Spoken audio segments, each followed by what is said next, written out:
Welcome back, everyone. So before we get into actually bending a little run or anything, let's talk about union banks real quick. Get that out of the way. So, first of all, what what is a union bank? And well, it's basically just two pieces of tubing offset up so that you can put a union in the middle. Offset up, they could be offset to the side, it don't matter really, but they're offset out of the way with a union in the middle of them. So the question is, why do you need that? Well, it would be better if I was prepared here.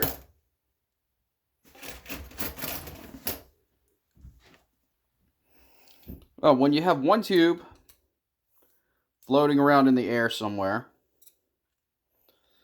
with a union on it, it's not a big deal. But let's say you have two tubes.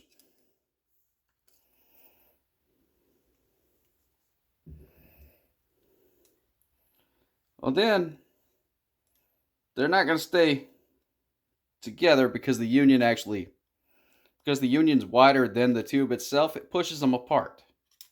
Not to mention it'd be hard to get a wrench on here at any point. Okay.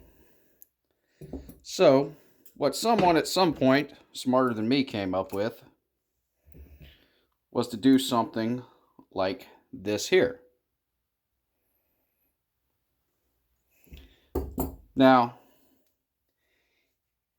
even when you only have one tube, and we'll use this piece of cardboard just to demonstrate, but you say the tube's not floating, it's actually laying in tray or something.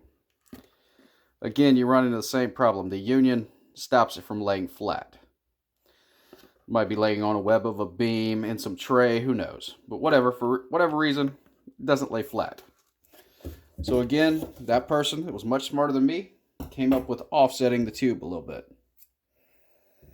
And that's essentially what a union bank is. It's just an offset. I bent all of these on a 2x2, which is, you put a mark at 2 inches, and then you put another mark at 4 inches, 2 inches past this mark. Bend them both on a 45, and you get your union bank. That's what I did with all of these. Now, everyone does this a little bit different. I know when I first started out, the guy I was working under liked a 1.5 by 1.5. You put a mark at the 1.5 mark and then at the 3 mark. And I'm going to bend that out real quick just to show you guys. No big deal on it. Now, a little helpful hint here, a little tip, is to put a line on your benders at the 45. The reason being, you can just lay the tube in right there on it, and you're already lined up. So we bend to our 45. Turn it around, line it right back up on our mark. Square up, that's pretty square.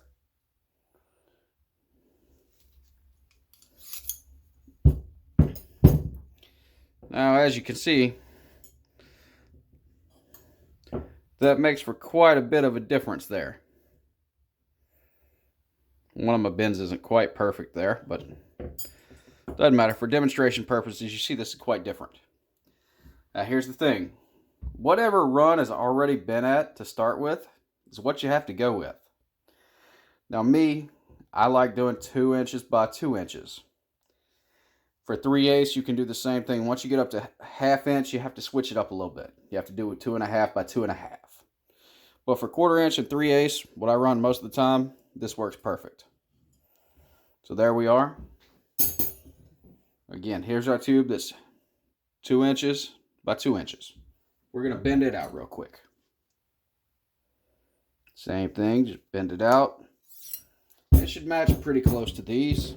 All right, so here's essentially what we would have. They would look something like this, but okay. Another issue you would run into is if these two tubes were running together, because of the union's thickness, again, you can't keep them square. So that's where the next move comes in. And this is another spot that people differ in opinions of how to do it and everything. But me, get my tape measure out.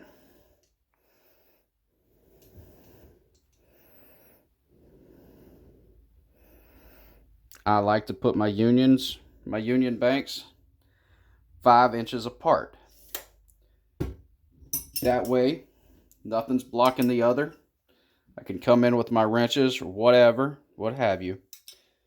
Now remember, for one thing, these will be up like this, running side by side in some way. So they can both stand straight up, neither one's blocking the other one. Okay, some people like a 4x4. Again, it still works. It's a matter of preference here. Again, when I first started, this is what we did. This is what my supervisor at the time liked. And I've even ran into guys that like to do it to where the tube actually makes a perfect X. Now, I actually like this better than all the rest of them, which I think, yeah, it's about 6 inches. The problem with this is you start running out of room pretty quick. That's why I settled on the 5x5, which is about right here, give or take.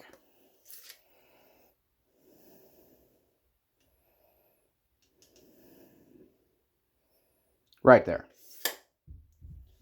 Now, subsequently, you would have this tube here and this tube here. And then you would go on, if you have a third tube, I would move it another 5 inches down. And then if I have a fourth tube, I would move it back to match this one. At that point, you have 3 tubes in between each set that's side by side. You have enough room. So if that makes sense.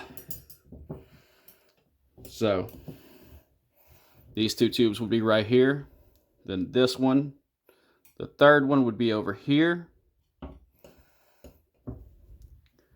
And then the fourth one would be back by the first one.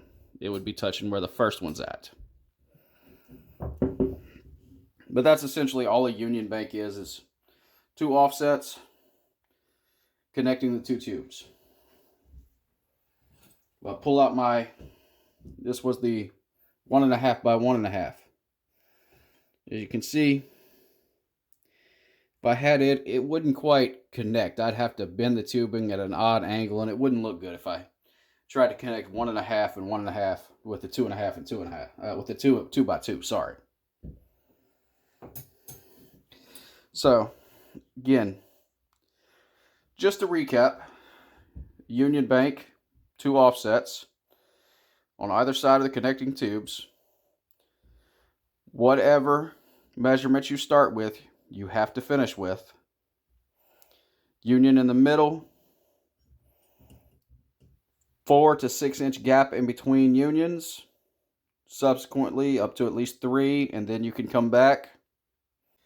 And that's really it for union banks. So I'm sure you guys are ready to see a run bent out. So I promise, next video, I'm going to make us up a run. We're going to bend it out. So stay tuned for it. Thanks for watching, everyone.